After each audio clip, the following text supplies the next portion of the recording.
अकल्प आयुष्य व्हावे त्या कुळा माझे या सकळा हरीच्या दासा कल्पनेची बाधा न हो कवणे काळी ही संत मंडळी सुखी असो अहंकाराचा वारा न लागो राजसा माझ्या विष्णुदासा भाविकाशी कल्पनेची बाधा न हो कवणे काळी ही संत मंडळी सुखी असो नामा म्हणे तयासावे कल्याण ज्या मुखी निधान पांडुरंग कल्पनेची बाधा न हो कवणे काळी ही संत मंडळी सुखी असो आत्मा त्वं गिरिजामती सहचरा प्राणा शरीरम ग्रह पूजा ते विषोपभोग रचना निद्रा समाधी स्थिती संचार पदयो प्रदक्षिण विधी स्तोत्रानि सर्वागिरो यद्यत् कर्म करोति तदखिलं शंभो तव आराधनम आता नमो रंगभूमिका कीर्तनी उभे होती लोका टाळ मृदंग श्रोते देखा तया माझे नमन दंडवत श्री संताचे माता श्री माता श्री संताचे माता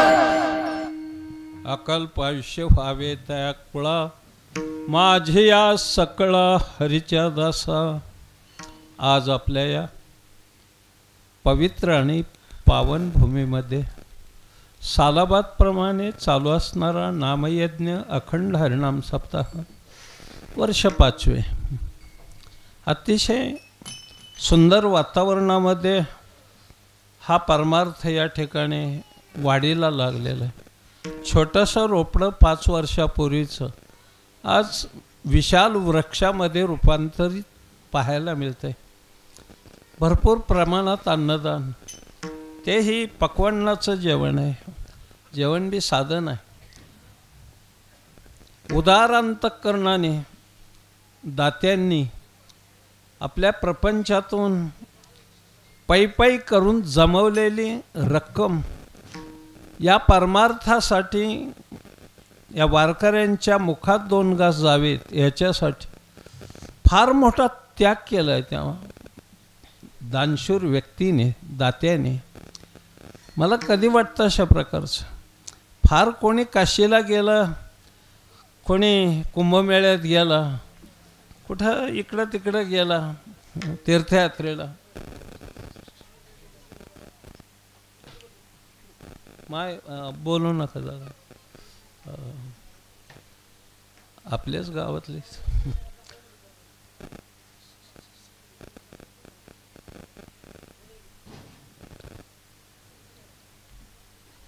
फोनवर कीर्तन झालं की येतो म्हणा. काय ज्याला समयाचं गांभीर्य कळत नाही,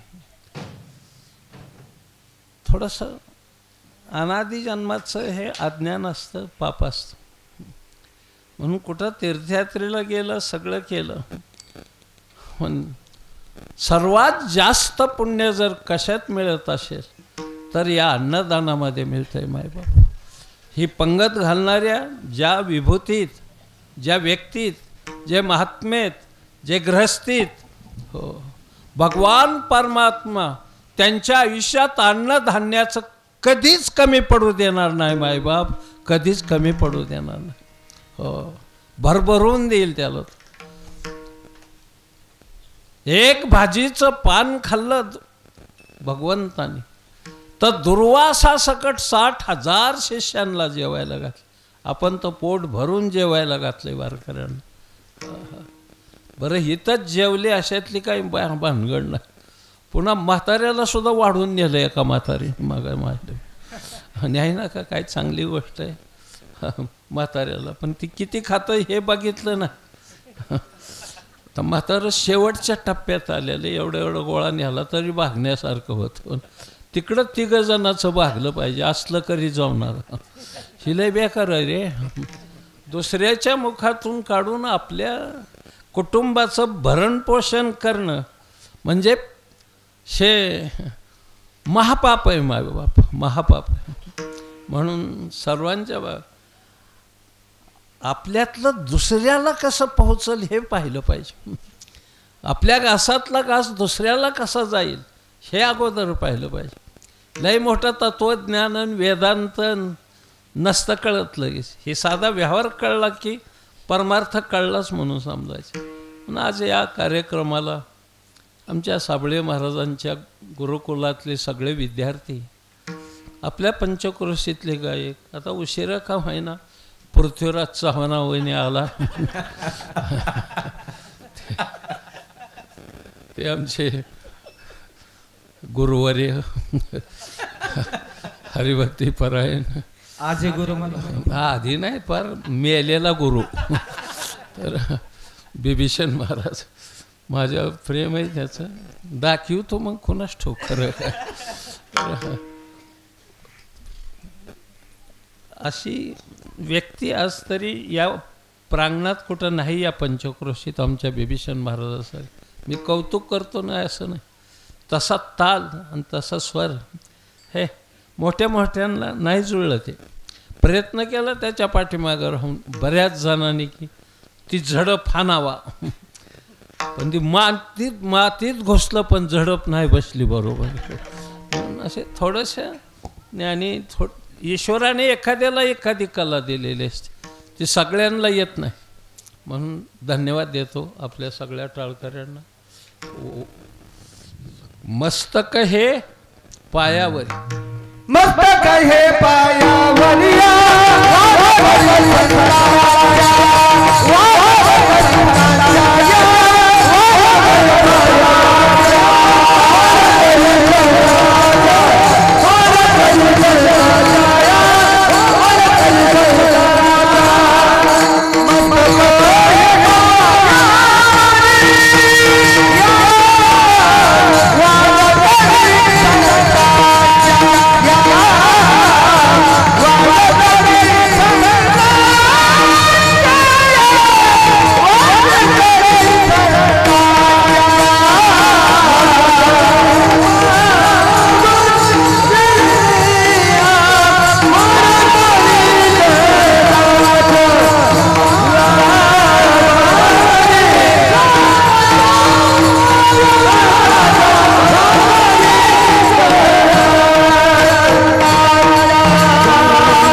वारकऱ्यांच्या पायावर डोकं टेकवतो.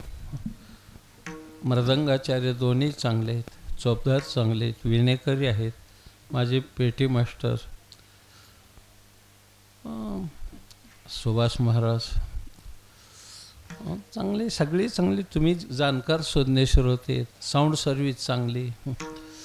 माझ्या आया बहिणी गटागटाने बसलेलं आपलं गड शालाबादप्रमाणे ते सगळ्यांना संघटितपणा येणं अत्यंत गरजेचं आहे. संघटितपणा हा यशस्वी असतो. संघटना विजयी बनते. एक ऊस मोडतो आपण, पण ज्यावेळेस मोळी बनते त्याची त्यावेळेस ती मोडता येत नाही मायबाप. तसं आपलं गाव संघटित आहे.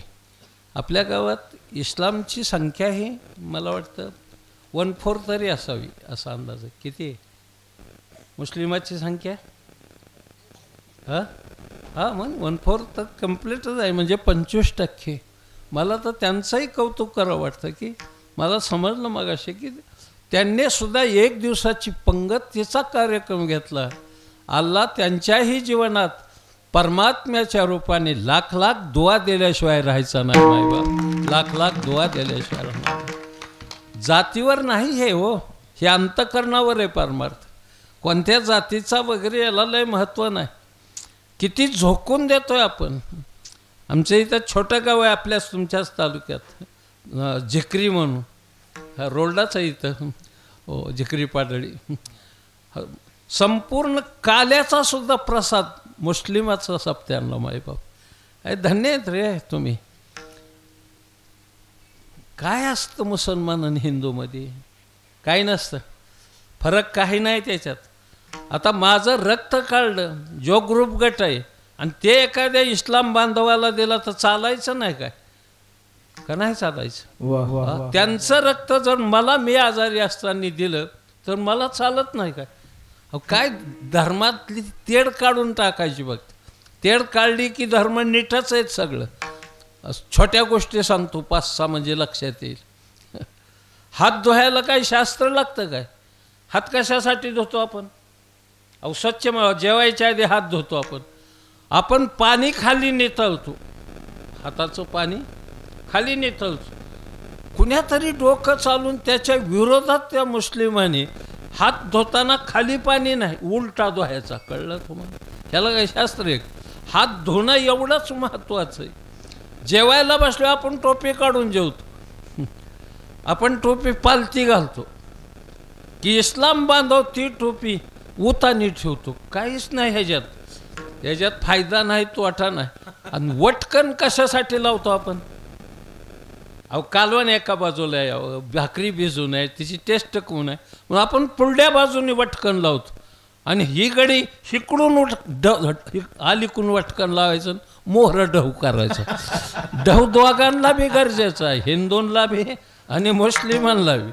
गंध आपण कपाळाला लावला की त्यांनी गळ्याला लावायचं, काहीच नाही फरक. गंध दोघांना बी. एकाचा सूर्य आहे आपला आणि त्या गड्याचा चंद्र आहे रमजानचा. काय असतंय? काही नाही. मला परवा त्यांनी शेरखुर्मा खायला बोललो होतो माझ्या एका दोस्तानी. महाराज म्हणला लय भारी झालं. आण म्हणलं मोठी वाटीवरून. आणि तुम्ही महाराज आहेत का? मरल का उपाशी? महाराज असला म्हणजे काय? अन्नात काय महाराज? मुसलमान अन्नात आहे का? हरिजन अन्नात आहे का? कुणी वंजारी अन्नात आहे का? मराठी का गोसाई? अशी काय अन्नात जात असते काय? अन्नच आहे. हा पुरीच का? कुणी म्हणेन का ही पुरी त्या मराठ्याची? एवढं सांगितलं काम भागत. म्हणून जीवनात हे समजून घेणं महत्त्वाचं. एकाचं कुराण तर दुसऱ्याचं पुराण सारखंच आहे, काही सुद्धा फरक नाही. आणि एक अतिशय महत्त्वाची गोष्ट एवढी लक्षात ठेवायची बेबीशन महाराज, अल्लाह हा शब्द उर्दू आहे. अल्लाह हा शब्द उर्दू भाषेतला आहे. तो उलटा केला की ओम होतो त्याचा. कळलं तुम्हाला? फक्त उलटं करणं गरजेचं आहे. म्हणून काही नसतं. काही माणसं बोलताना सुद्धा सोयीची बोलत नाही. ही तर एक म्हातारी होती आमची, सरळ कधी बोलतच नसायची. जनाबाई कुठे? मला नाही माहीत. जनीन फणी. कळलं तुम्हाला? आता ही फणी कुठून आली कुणास ठाऊक? जनीला जॉईंट. कुठं गेला पांडू? मला नाही माहीत. पांडून दांडू कुठं आहे? मुक्ती चुकती मला काय माहीत. हे का बोलतो मी? हे उगा डबल बोलायचं. आमच्या गावातल्या एका माणसाचं भविष्य कधीच खोटं होत नव्हतं. कधी विचारलं की पाऊस येईल का? येईल बी नाही बी. आता काय त्याचं कोणचं तरी खरं आहे. येईल नाही तर नाही, त्याच्याबद्दल काहीच नाही. यायचं का? येईल बी नाही बी. ही 2 गोष्टी आहेत. म्हणून ह्या जगाचं सगळं उपार्ट आहे. ये मृत्यूलोकीचे उफराटे येथ अर्जुना जर या अवचटे जन्मलाशी तू तरी झडझडोनी वहिला निघ. ये भक्तीचे वाटे लाग ज्या पावश्या व्यंग निजरामती. अरे हे झडझडून निघ ना बाहेर. पण ह्या मृत्यू लोकात उपराटलंय. सोबदार तिकडे काय बघत? इकडे अलीकडे सर का बुवा? ऐसे उपराटे वनमा धर्मांगीचा धर्मांगीचा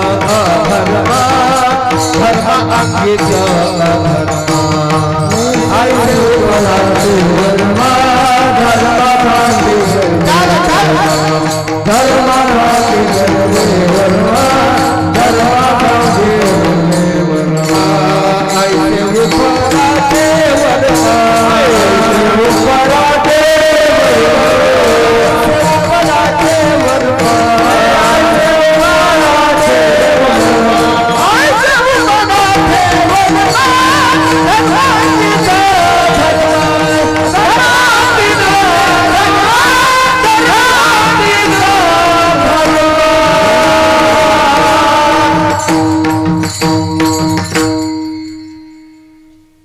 आणि उपराठी असो सोयीचे असो.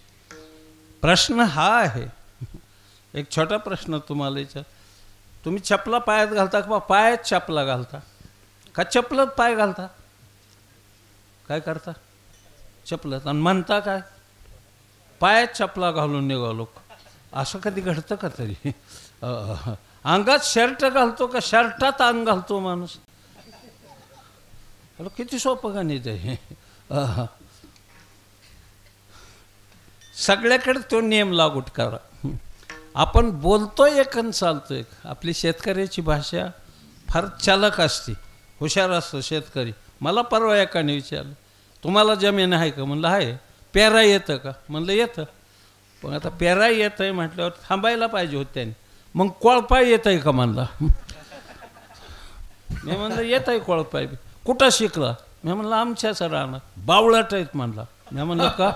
कोळपाय दुसऱ्याच्या रानात शिकावं लागतं म्हणलं. निघालं तर निघालं म्हणला त्याचं. आणि चांगली प्रॅक्टिस. ज्ञान कोणाकडं नाही हो, सगळ्याकडं ज्ञान आहे. ज्ञानाबद्दल वाद नाही. फक्त व्यवहाराशी आणि परमार्थाशी तडजोड करणारं ज्ञान फक्त संतांकडे. मायबाप फक्त संतांकडे. व्यवहारातलं ज्ञान काय सहज गंडू शकतो एकामेकाला.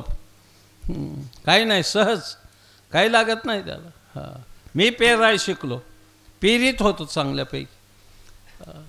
आणि बागायतात पेरायची पाळी आली त्यावेळेस काळीच जरा धडधड करायला लागली. आघाताचे असे हुलगा मटकी वगैरे बाजरी असले पेरत होत. पण बागायतात पेरताना छातीवर दगड ठेवून बळच 2-3 तास आणली. चांगलं चाललं होतं. तोवर एक शेतकरी शेजारी आला, तो खास पेरणारा. माझ्यावर 2-3 मुरडानं चालला आणि माघारी निघाला. मी हात जोडलं, म्हणलं काका बरंच सुटतंय का? मूठ बरी सुटते का? त्याने एकच वाक्य वापरलं, बरं आहे म्हणला, पण नळ जरा ज्यादा वाजत्यात. किती साधा व्यवहार आहे. आता नळ ज्यादा वाजत्यात म्हणजे अर्थ काय? दाट होत आहे. मी तिथून पुढं मूठ सापल्यावर 9 फुटावर चिपाड उगावलं माझं. वर्षाचं वाटोळं केलं त्याच्या एका वाक्याने. मायबाप, दुर्जनाचं एक वाक्य सज्जनाचं आयुष्य बर्बाद करतं. आणि सज्जनाचं एक वाक्य वाल्याचा वाल्मिक बनवत असतं. मायबाप, वाल्याचा वाल्मिक बनवतं. सज्जनाचं वाक्य आहे ते. वाल्मिक म्हणजे कराड नाही.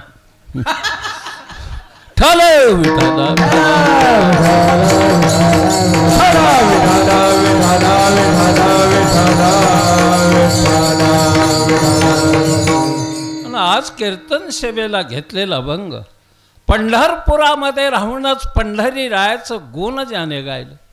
वारकरी संप्रदायाची पताका महाराष्ट्राच्या बाहेर पंजाबमधील गुमान नावाच्या खेड्यापर्यंत ज्याने नेऊन पोहोचवली. शिखांच्या धर्मग्रंथात म्हणजे गुरु ग्रंथ साहेब या पवित्र ग्रंथामध्ये ज्या नामदेवरायांच्या 63 पदांचा भरणा आहे. मोठं आयुष्य लाभलं. ज्ञानोबारायाबरोबर हिंदुस्थानाची पदयात्रा, ज्ञानोबारायाच्या समाधी सोहळ्याचा एकमेव साक्षीदार, निवृत्तीनाथाच्या समाधीला शेवटचा निरोप देणारा माझा नामदेवराय. सोपान काकास मुक्ताईला अंतरात विलीन होताना ज्याने अनुभवलं. सावता बाबासारख्यांची संगती ज्याला लाभली आणि आपल्या आयुष्याचा शेवट भगवंताच्या पंढरी रायाच्या पायरीवर ज्याने विसावला ठेवला. हो, कशासाठी? की या पायरीवरून माझे भगवत भक्त दर्शनाला जातील आणि त्यांचे पदस्पर्श माझ्या पायरीला होईल. कशा काय? नामाने आम्ही पायरीचे फिरे, नामाने आम्ही पायरीचे फिरे फिरे, नामाने आम्ही पायरीचे फिरे, नामाने आम्ही पायरीचे फिरे, नामाने आम्ही पायरीचे फिरे, नामाने आम्ही पायरीचे फिरे, नामाने आम्ही पायरीचे, नामाने आम्ही पायरीचे फिरे, नामाने आम्ही पायरीचे फिरे, संत पाय हिरे वारी संत पाय हिरे वरी देती संत पाय हिरे वरी देती वरी देती वरी देती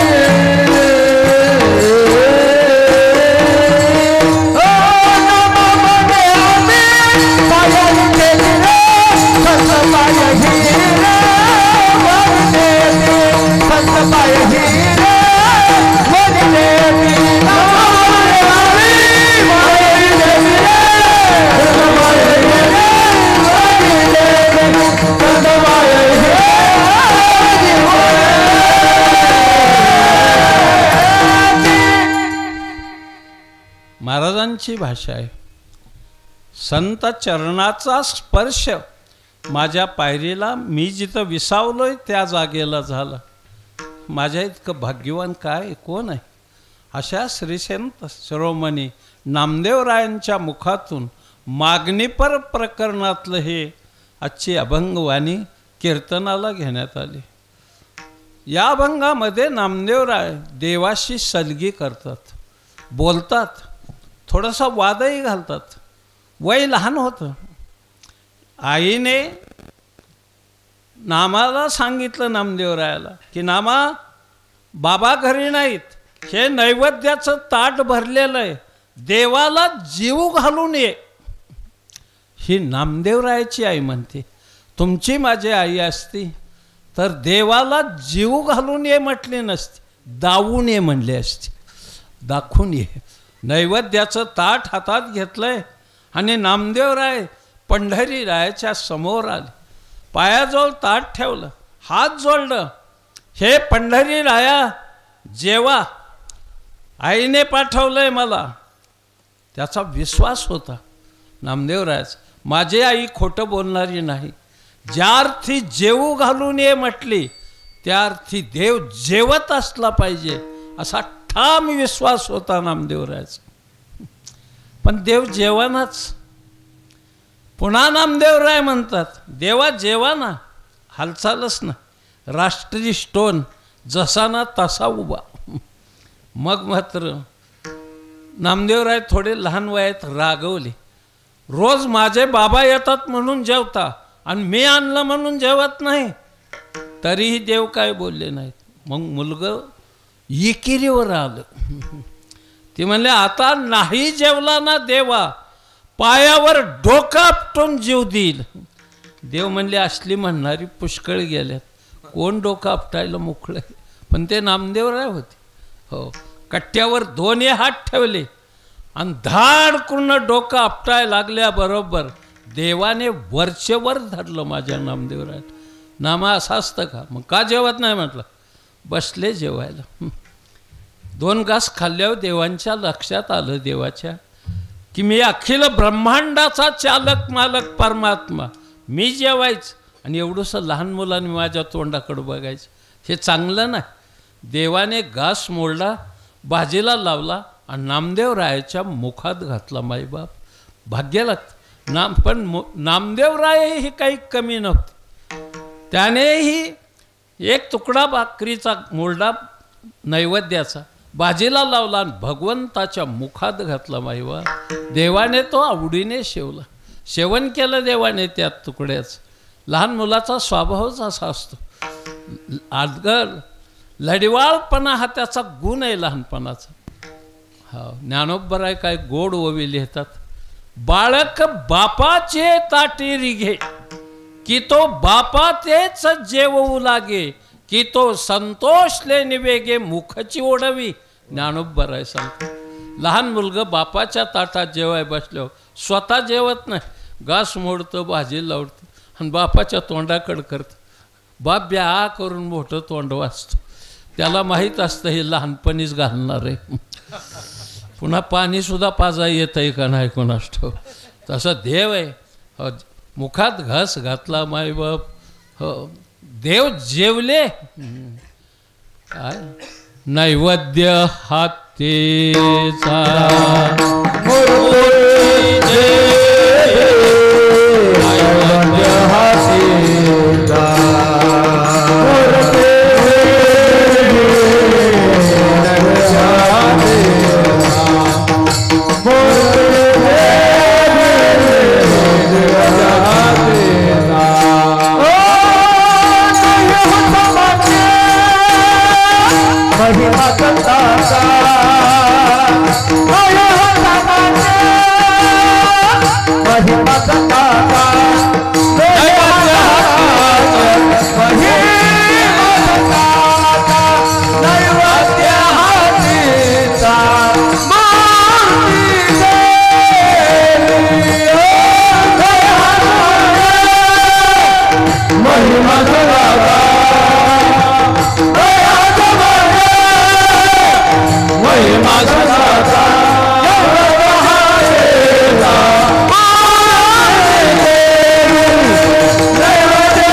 रिकामं ताट घेऊन नामदेवराय घरी आले.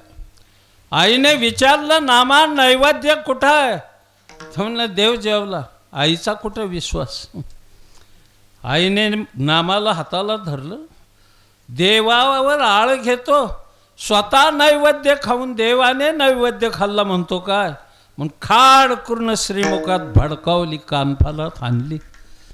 दोन्ही डोळ्यातून अश्रुधारा. रडत नामदेवराय दरवाजाच्या साईडला उभा राहून धुमसून रडत होते. तितक्यात दामूशेट्टी आले आणि रडणाऱ्या नामदेवरायाला पाहिल्यावर जवळ घेतलं. आपल्या धोतराच्या सोग्याने नामदेवरायाचे लहान बाळाचे डोळे पुसले. का रडतोय नामा? आईने मारलं. तर म्हटले, आई मारतही असते रे आणि प्रेमही करत असते. तुझ्याकडून काही चुकलं असेल म्हणून आईने तुला मारलं. हा नाही म्हणला पप्पा. हां पप्पा आत्ताच हा शब्द आला. आईला खोटा नाही मोठा. इतिहासातून लगेच भूगोलात गेलो. हे IPLमध्ये असंच होतं सारखं. कोणता संघ कुठं जाईल ना सांगता येतं. बरं चाललं आहे सध्या. मुंबई काल जिंकल्यावर जरा समाधान झालंच. 4 गुण झाले. हैदराबादला हरवलं ते. बरं आहे, चांगलं आहे. ती बी शेवटच्या टप्प्यात बळच दामसून हाय. नाद आहे मला क्रिकेट बघायचा. नाद मानण्यापेक्षा या वयात कंड आहे अजून. खरं कंड असतो. नाद यागळा आणि कंड यागळा. नाद तिथंच थांबतो घंटीपाशी, पण कंड सारखा खाजू येत राहतो. खाजवाकी. जाऊ द्या. मला कधी कधी गंमत वाटते. ह्या वयात नाही पाहिजे. आता 78 वय चालू झाले. आता कशाला क्रिकेट आणि काय. आता उगं मीठ गोळा करीत चालायचं. नाही, नाद सुटत नाही. ते लागलेले असतात. ते छंद अंतकरणातून असतं. झालं एकदाच. नामा काय खरी भानगड काय? ते म्हणजे आईच देवाला जेवू घालू नये म्हटलं. देवाला मी जेवू घातलं. देवाने मला 4-2 घास जेवू घातलं.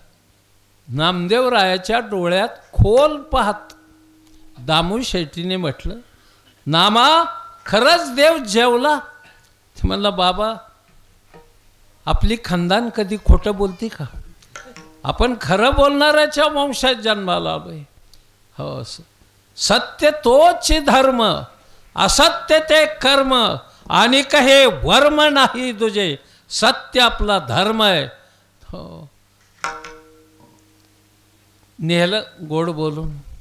दुसऱ्या दिवशी पत्नीला सांगितलं की आजही नैवेद्याचं ताट भरून दे. देव जेवतोय का हे मला पाहायचंय. दुसऱ्या दिवशी मातोश्रीने नैवेद्याचं ताट भरलं. नामा देवाला जीव घालून ये. ते म्हणलं, आई मी नाही जात आज. ते म्हणले, का रे? देव नैवेद्य खायला मी मार खायला मोकळा नाही म्हणलं. ते म्हणले, नाही मारत. आमचे लहानपणी काय असतंय, पुरी का चॉकलेट का काय गुळ असायचा. पोराला दिला थोडा गुळ, म्हणजे तो गुळ बी इतका सुटेबल नसायचा. अतिशय चिकाट. दाताने वडवड दात पडत पण गुळ निघत नसायचा. इतका चिकाट गुळ. लहानपणी आम्हाला गुळच असायचा. गुळण भाकरी दिली म्हणजे काम भागायचं. कुठलं काय चॉकलेटन बिस्किटन हे. आता ही म्हातारंसुद्धा बिस्किट वाचून राहिना. तर खाताही माणूस. बिस्किट म्हणजे तरी काय असतं रे. 6 महिन्याच्या शेळ्या भाकरी, त्याचं नाव बिस्किट. काय बोललो मी? किती महिन्याच्या? 6 महिने, वर्ष, 1.5 वर्ष ह्या जुन्या झालेल्या भाकरी म्हणजे बिस्किट आहे. बिस्किट काय असते? पॅकिंग असतं म्हणून ती टिकून राहत. शक्यतो असलं खात जाऊ ना. काय भाजी भाकरी चव आहे आपल्या.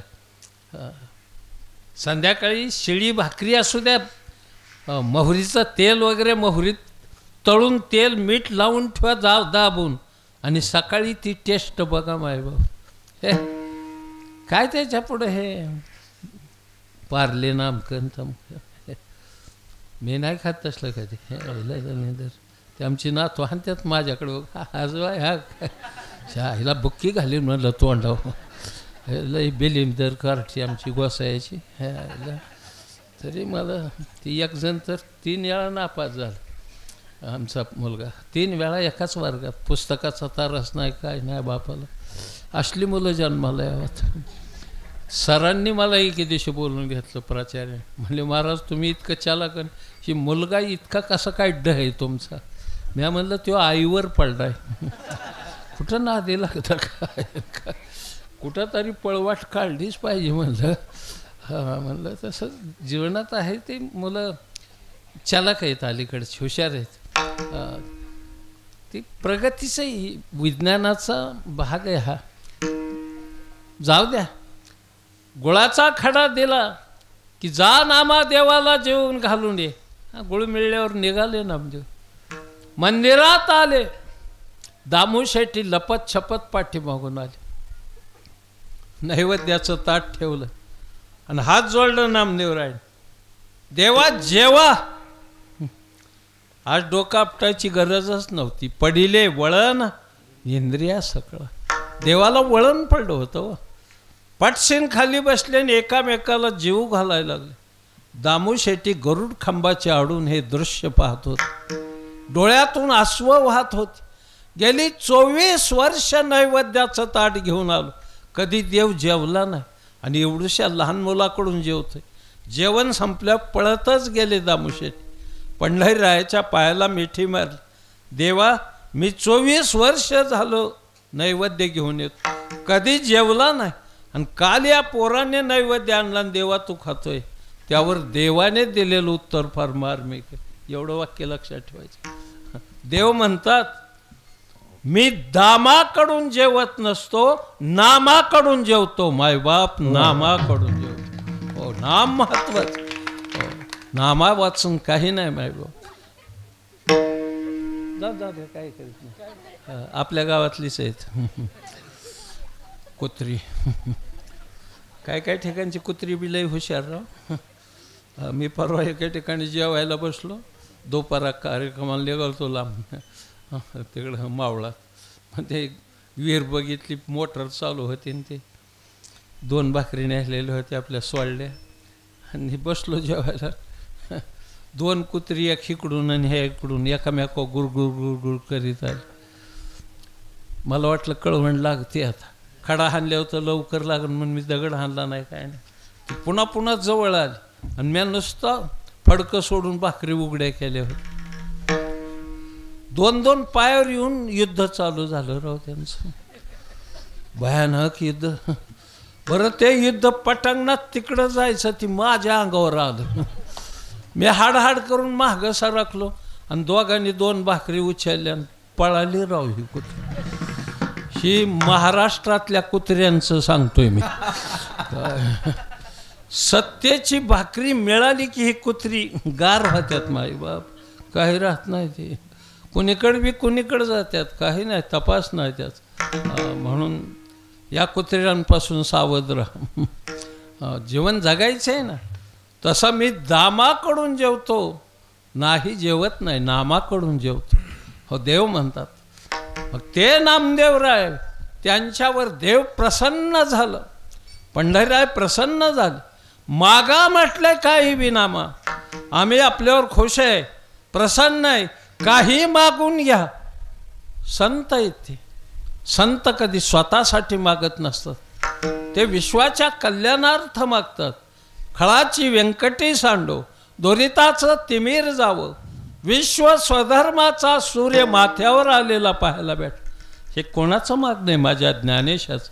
नामदेवरायाने जे मागितलंय ते अखिल विश्वातल्या वारकऱ्याच्या संबंधाने अभंगाच्या पहिल्या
मागणं बघा ना कसं आहे. या मागण्यातला उद्देश लक्षात घ्या. हे वारकऱ्यांचं कुळ यावत चंद्र दिवा करो, चंद्र सूर्याशेपर्यंत हे वारकऱ्यांचं कुळ सातत्याने टिकून राहू. हो, पुन्हा पुन्हा पुन्हा पुन्हा या कुळामध्ये वैष्णव जन्माला येऊत, ख्याती व्हावी त्यांची. हो, ए लेकरं आहेत काय ना. हा, लेकरं नसल्यावर काय मातीत घालायचे परमार्थाला तसे. लेकरं पाहिजेत, 5ची 25 झाली पाहिजे, ती मांडवा गेला पाहिजे, मांडवाला भलता बोजा झाला पाहिजे, तो मोडून दयानंद महाराजाच्या अंगावर पडला पाहिजे. काय लेकरासाठी काही करतात बाया. परवा एका बाईला लेकर होत नव्हती, तिला कोणीतरी सांगितलं इचू खावा लागतो. आता इचू काय चॉकलेट आहे का काय, 5-7 वाटालाच फटका आणलं. काय सांगणारी बाई धुतली त्या बाईने. आईला तोंड ठोकलं तिचं, चपलनीच हाणली. ती म्हणली मला तरी काय माहीत, माझ्या सासूने सांगितलं होतं. पुन्हा तिने सासू बी जाऊन जोडापली. काय करायचं, असलं कुठं असतं. तिथं आमच्याकडे तिकडं बाळूमामाची मेंढरं आली. मेंढराबद्दल काय वाद नाही, बाळूमामा संतच आहे, त्याच्याबद्दल वाद. त्याच्या लेंड्याच खाल्ल्या एका बाईने. कशामुळं तर लेकरासाठी. आईची हाडळ सकावाला काय म्हणावं आणि काय नाही. आता लेकरं तरी बरे अजून इथल्या महाराष्ट्रातलंच खात्यात. मागल्या 25 वर्षात तर बाया गुजरातला जायच्या लेकरासाठी. तिथं आम्मा म्हणून म्हातारी होती, बाईच्या पोटावरून हात फिरवला की बाई गरोदर राहायची. बरं झालं ती बायांच्याच फिरवायची. तिने खरं लालूच्या फिरवाय पाहिजे होतं. किती अंधश्रद्धा, कुठं चाललंय जगात. हे मला तर कधी गंमत वाटते. अरे काय आपली फिलॉसॉफी, ही काय सामान्य आहे. ही काय Socrates, plateau, Spencer, Lenin, Karl Marx, Darwin, Einstein, Shakespeare हे तत्त्वज्ञान आहे रे आपलं. आपल्या तत्त्वज्ञानात आद्य शंकराचार्य, माझे ज्ञानोबरा आहे, तुकोबरा आहे, नाथ बाबा. अरे वाचा ना ग्रंथ, त्याच्यात असल्या अंदाज. अहो त्यांनी तर सिंदूरन लिंबाचं देवाचा सुद्धा निषेध केला. माईबाप त्याला सुद्धा म्हटलं नको, हे शेंदरी शेंदरी दैवते, कोणती पुजीभते खेते, आपल्या पोटाजी रडते, शिते मागती अवदान. काय करायचे त्या देवताला, काय नाही तसल्याच्या. मला राम आवडतो, पण त्याच्यापेक्षा खंडोबा ज्यादा आवडतो. खंडोबा बरा आहे रामापेक्षा. रामाने झोपडीत ठेवली बायको आणि हरणाच्या पाठीमागं पळाला तर इकडं रावणाने बायकोने. पण खंडोबा तसं करीत नाही, कुठंही घोड्यावर निघालं तरी स्टेपनी पाठीमागं. बायको मागं कुठं सोडीतच नाही कधी एकटी. तरुणाचा आदर्श आहे खंडोबा. तरुणांना विनंती, मागं ठेवी जाऊ नका, एक वस्त्र दोघा प्रती, नळ आणि दमयंती. काही नाही खंडोबा. कधी कधी गमती होत्या त्या पाहिल्या, म्हणजे मलाही कधी आनंद होतो. माळवाडी म्हणून गाव त्या दौंड तालुक्यात, तिथे एकदा कीर्तनाला गेल्यावर मारुतीरायचं मंदिर माळी समाजाने बांधलेलं, भारी मंदिर बांधलं होतं अतिशय. मग कलशारोहणाचा कार्यक्रम, माझं कीर्तन, मी बी झळझळीत सोनं सळा, कळस दिवस होतो, सोजळ जीव तोडून आरडत होतो. त्यांना किती कळत होतं ती मला माहीत नाही, पण चाललं होतं. कीर्तन संपलं ना आरती. मग त्या म्हातारा जो माळी होता तिथला त्यांना आप्पा म्हणायचे. माळी आप्पा म्हणलं तुम्ही आरती करा. तू म्हणा नाही नाही महाराज तुम्हीच करा. नाही म्हणलं आप्पा तुम्ही करा. बळसात आरतीचं ताट त्या आप्पाच्या हातात दिलं आणि त्या आप्पाने आरतीचं ताट घेतल्यावर मला म्हणतोय कोणाची करू. मी म्हणलं कर माझी, कोणाची करतो आता. अरे मारुतीची आरती करायची. तो म्हणला मारुतीचं माझं नाही जमत. मी म्हणलं तुझं मारुतीचं वाकडं व्हायचं काय कारण. नाही म्हणला मारुतीचं आपलं अजिबात जमत नाही. म्हणलं पण का. म्हणला त्यांनी जंबू माळी मारलेला आहे. आता जंबू माळी काय गेल्या आठवड्यात झालता का 5000 वर्षापूर्वी रामायण झालं. तवाचं ध्यानात ठेवतो, त्याचं नाव छगन आहे. जाऊ द्या. काय रे वेड्या, कुठं चाललंय जग, कुठं चाललंय तो. म्हणून अकल्पापर्यंत कुळ चालावं. आणि वारकरी ही संस्था, वारकरी हा संप्रदाय चंद्र सूर्य असेपर्यंत भक्कमपणाने उभा राहावा, देवासाठी केलेली मागणी नामदेवरायची. देव तथास्तु म्हटले. हो, दिले म्हणले तुला ह्या वरदान दिला. मागायला बी ज्ञान लागतं. मागत्यात माणसं. एकाला झाला महादेव प्रसन्न, माग म्हणला. ती म्हणला न संपणार दान दे. म्हणजे माझ्या पिंडीवर मुठभर तांदूळ घेऊन जा, संपतच नाही. त्याने गळ्यातलं उपरणं काढलं आणि पिंडीजवळ हातारलं आणि ती तांदूळ वळलं की तेवढंच दिसायचा ढीक. पुन्हा वळलं की 25 किलो जमा झालं तरी ते मुठभर तांदूळ संपणार. मग त्याने विचार केला, निम उपरणं फाडलं, उपरणं नेसला आणि दोहतार सोडलं. माणसं कधी काय सोडते आलं. मग त्या उपरण्यावरचं दोस्तीत्व 70 किलोचं गठुडं घरी आणलं. बायकोला हाक मारली, म्हणलं हे बघ न संपणारं दान आणलं.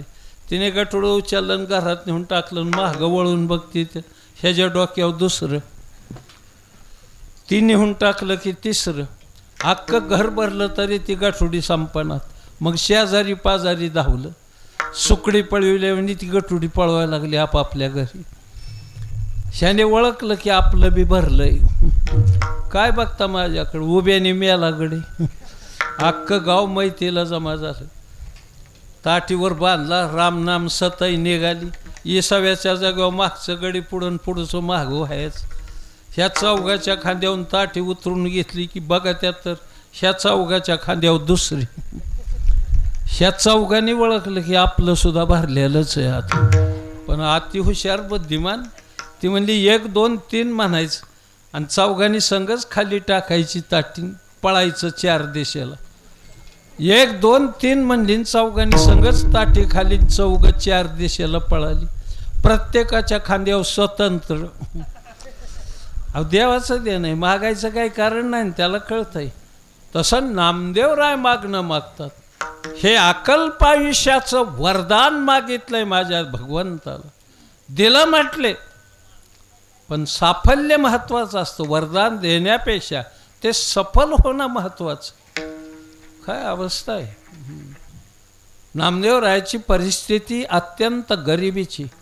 तुकोबरायाची आणि नामदेवरायाची सारखीच परिस्थिती. मायबाप तुकोबरायाने आपल्या परिस्थितीचं वर्णन केलंय. आम्ही सदैव सोडते, आम्ही सदैव सोडते,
आम्ही सदैव सोडके, जवळी येतात चोर धाके, जाऊ पुढती भिके, कुत्री घर राखीती. महाराजांची परिस्थिती आर्थिकदृष्ट्या कमालीची खालावलेली होती. त्या काळचे बरेच गडी बायकोला दटावून सांगायचे, 2 वेळा जेवणार, गरम पाणी स्नानाला, आणि काम सांगितलं की भंडारा डोंगरावर जाईल आणि तुकाराम होईल म्हणायची. गुंडाळ गडी बाया सगळं कष्ट करायचे आणि ती गडी निवांत राहायचं. एके दिवशी एका बाईने तुकोबरायची गाडी घेतली, महाराजांच्या पायावर डोकं टेकलं. महाराज म्हणले, तुमच्यामुळं आमच्या संसाराचं फार बुड बसलं. महाराज म्हणले, माझ्यामुळं म्या काय केले? म्हणले, माझा नवरा तुमचा आदर्श घ्यायचं म्हणतोय, भंडाऱ्यावर येईल आणि तुकाराम होईल आणि कामधंदाच करीत नाही.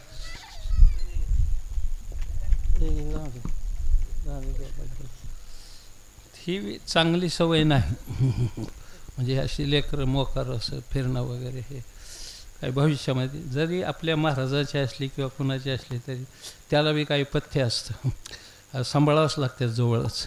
अशी मोकार सोडायसाठी लेकरं नाही, ती मोकार सोडीतच जाऊ नाही कोणाची असो. काय गंमत अशी आहे.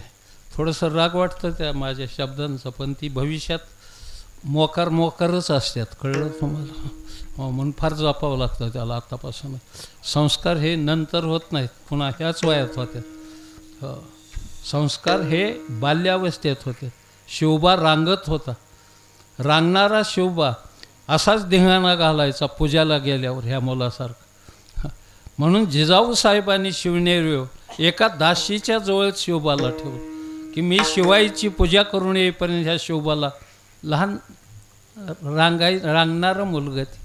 हो, आऊसाहेब निघून गेले, दासीने त्या मुलाला घेतलं जवळ. नजरेसमोर आऊसाहेब आहेत तोपर्यंत ते मुलगं रडलं नाही, पण आऊसाहेब नजरेआड झाल्या की शिवबा रडायला लागला.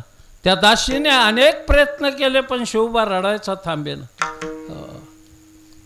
योग असा होता की जिजाऊ साहेबाच्या काळातच ती दासीही प्रसूत झालेली होती. तिच्या लक्षात आलं की बस हे भुकेलेलं दिसतंय, याला दुधाची गरज आहे.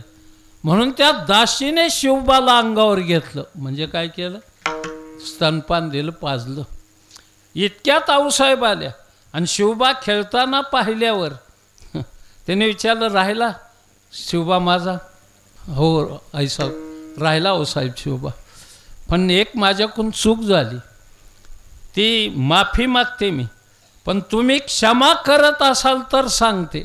ते म्हणले, काही नाही, कसलीही चूक असू दे, मी तुला क्षमा करते, बोल काय झालंय? त्यावेळेस ती दासी म्हटली, शिवबा रडायचा थांबे ना, त्यावेळी मी त्या अंगावर घेतला, त्याला स्तनपान दिलं. एवढं वाक्य ऐकल्याबरोबर आऊसाहेबांनी शिवबाला खाली सोडून दिलं.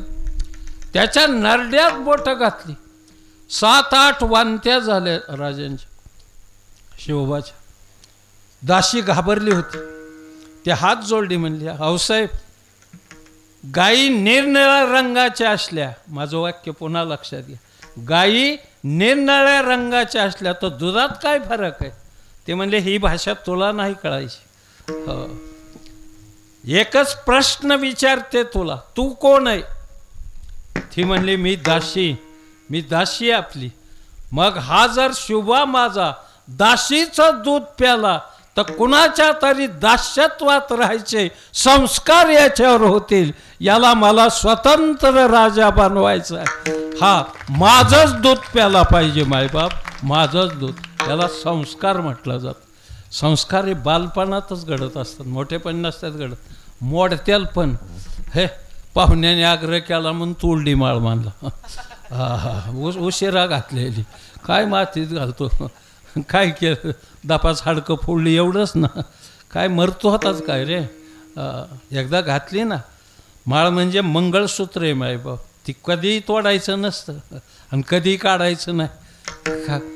कुठेही निघाल्या की बाईने मंगळसूत्र काढून ठेवून जातात काय बाया. अरे तशी माळ आहे ती, ते जपली पाहिजे. घालणं सोपं आहे. ते मंगळसूत्र धारण एकदा केलं की त्याच्याच नावाने वडाला प्रदक्षिणा घालावं लागतात. मग पेताडे असला तरी चालेल. 7 जन्म हेच मिळू दे, कशाला ह्याच जन्मात टाक द्वारा तोडून. 7 जन्म ही उपाधी लावून घेते. म्हणून जाऊ द्या, संस्काराबद्दल बोलून गेलो मी, थोडा चिडून बोललो, पण सत्य आहे ती. ज्याच्यातलं सत्य पचवण्याची ताकद लागते माणसामध्ये. चांगलं लवकर पचत नाही हो. आता मीच कौतुक केलं असं, काय मुलगा आहे, काय खेळतंय, काय उड्या मारतंय, नाही, बावळटपणा झाला असता माझा. आणि भविष्यात ते हानिकारक आहे. विठ्ठल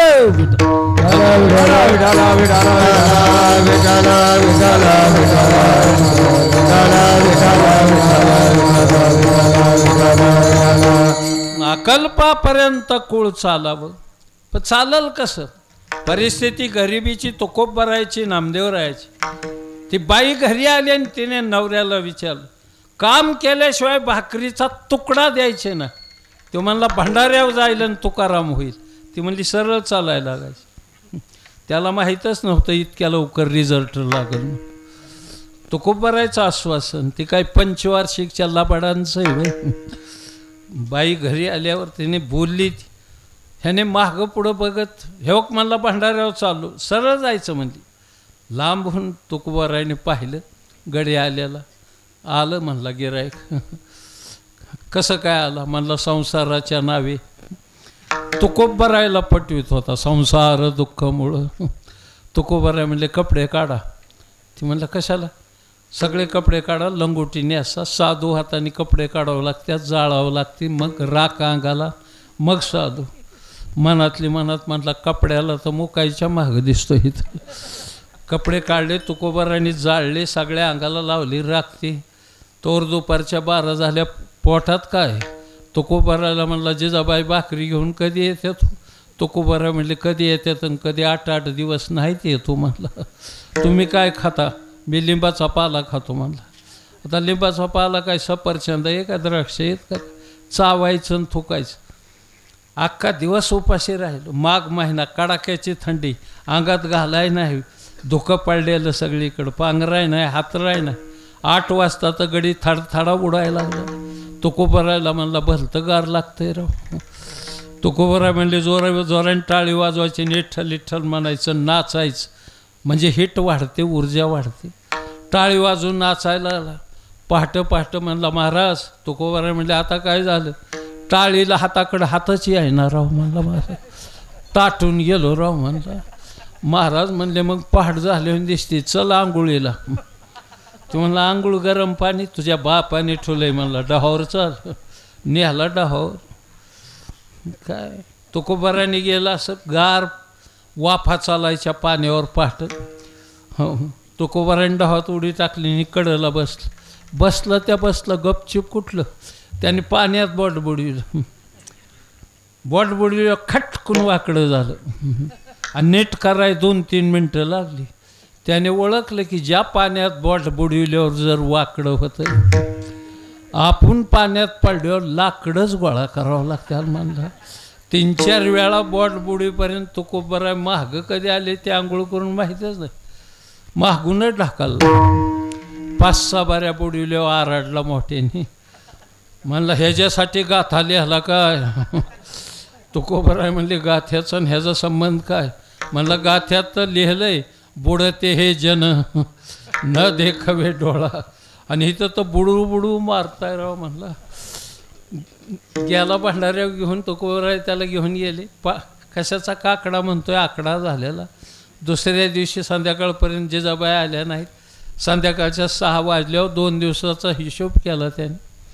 कालचा अख्खा दिवस उपाशी, रात्र वैऱ्याची, महावैरीण आंघोळ, आणि आजची रात्र उद्याची आंघोळ म्हणल्यावर पुन्हा आंघोळ घालायची गरजच नाही. म्हणलं पण मनातली मनात म्हणला तुकाराम अंधार पडून द्या, तुमचं भजन तुम्हाला लखलाप. म्हणला पुन्हा वारकऱ्याच्या नादी लागलो तर आपली अवलाद नाही. पण दिवसा कुठं जाता येते? कपडे जाळून बसलात तुम्ही आमचं.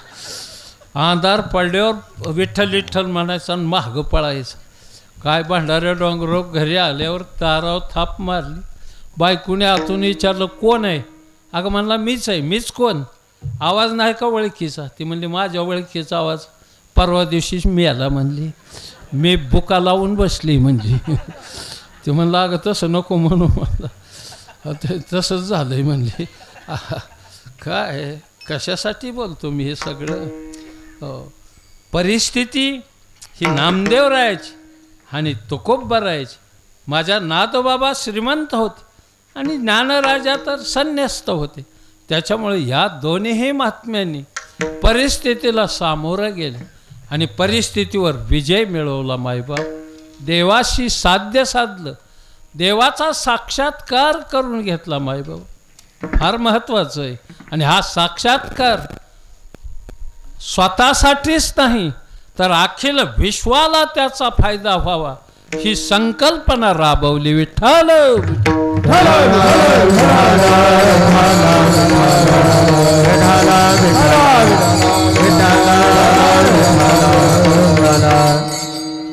आता अक्कलपापर्यंत कुळ चालायचं म्हणल्यावर लग्न तर झालं पाहिजे, बायको झाली पाहिजे, त्याला पोरं झाली पाहिजेत, त्याला सुना मिळाल्या पाहिजेत.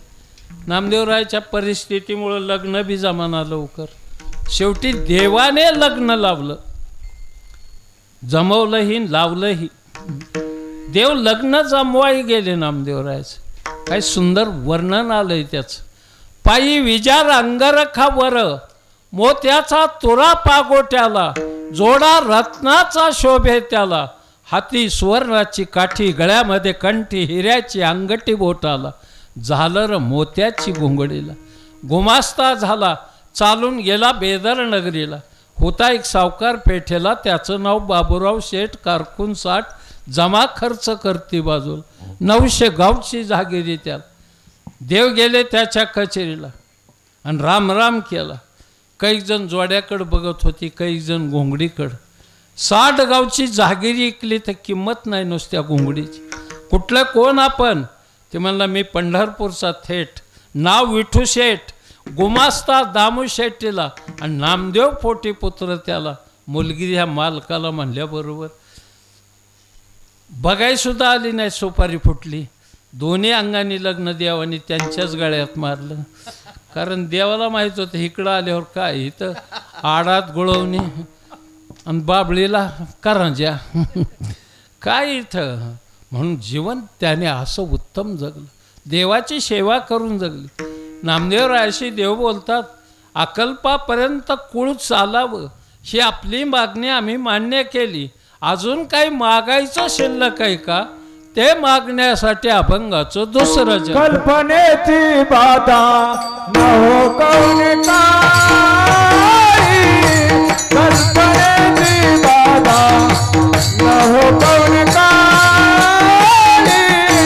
कल्पनेची बाधा न हो कोण काही, कल्पनेची बाधा न हो कोण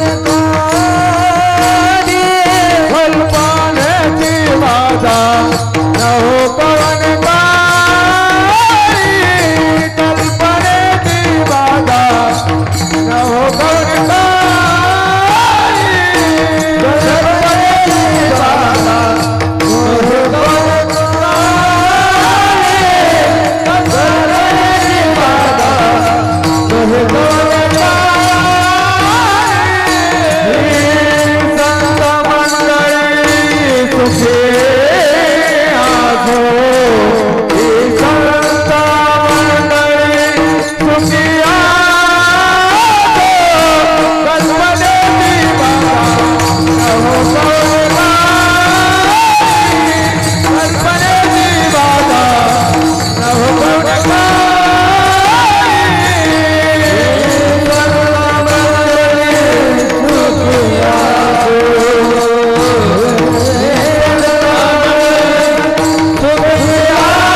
जे काही रोग आहेत अंतःकरण वृत्तीला जळलेले, त्याच्यात कल्पना नावाचा एक रोग फार भयानक आहे.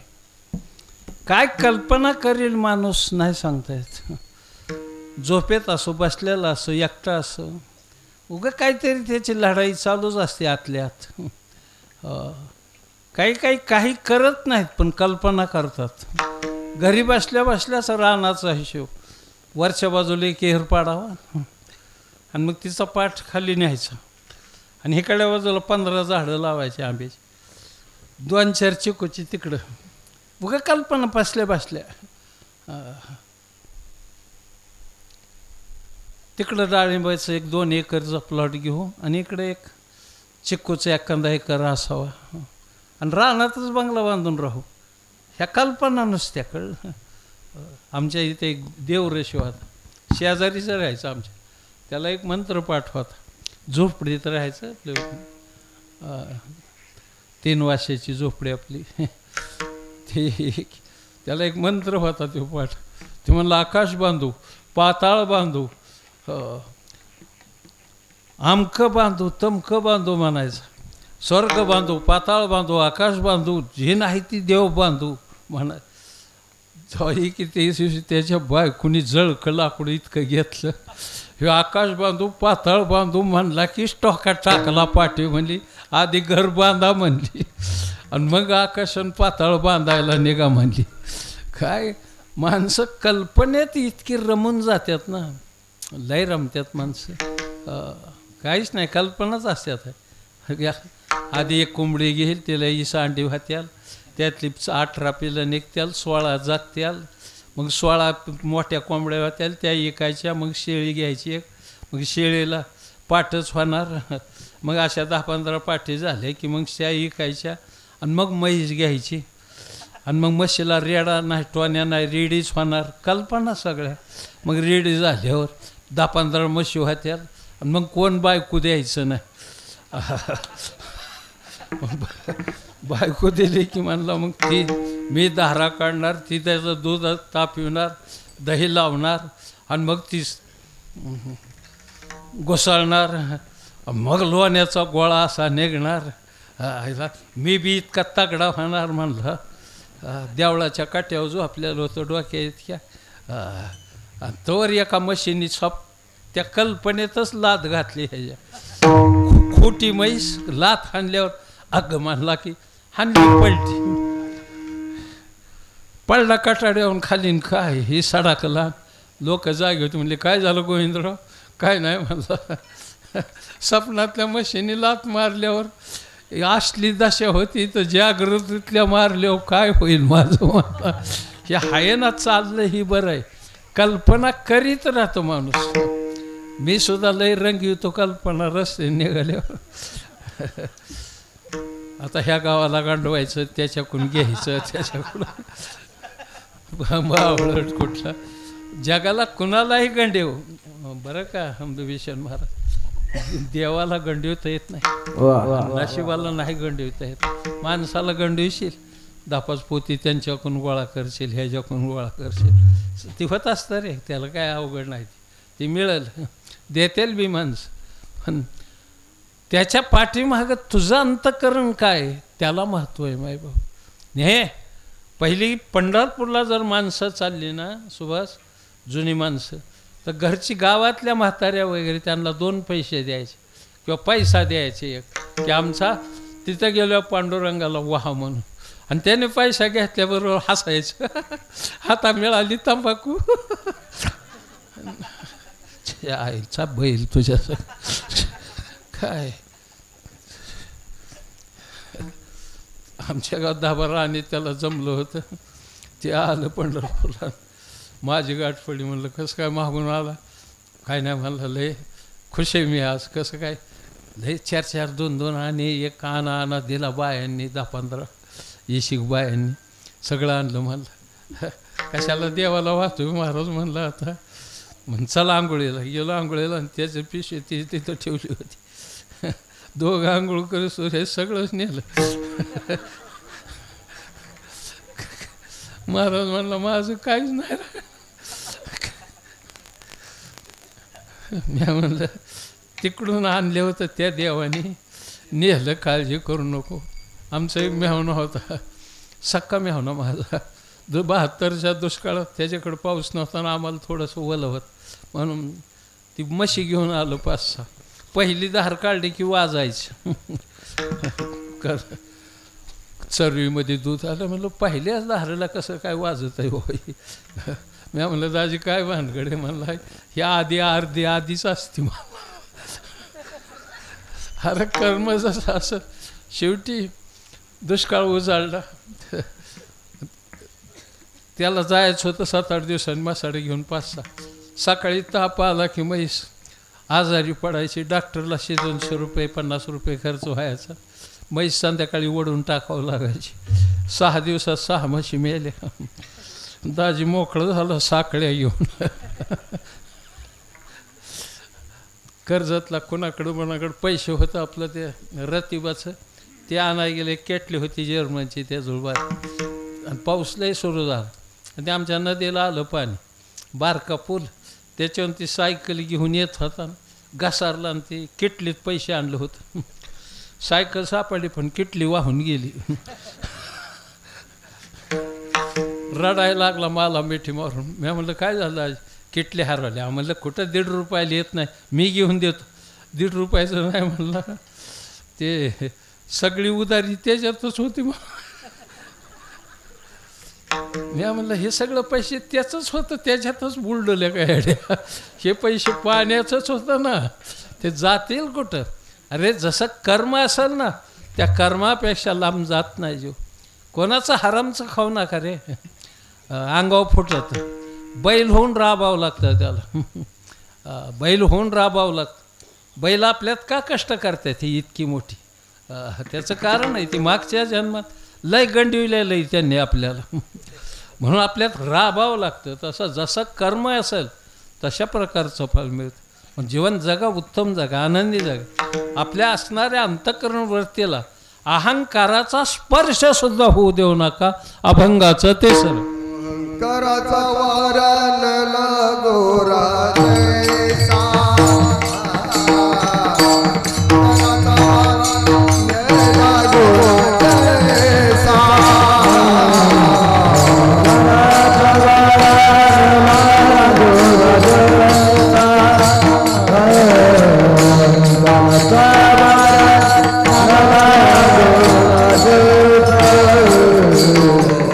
कराचा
अहंकाराचा वारा.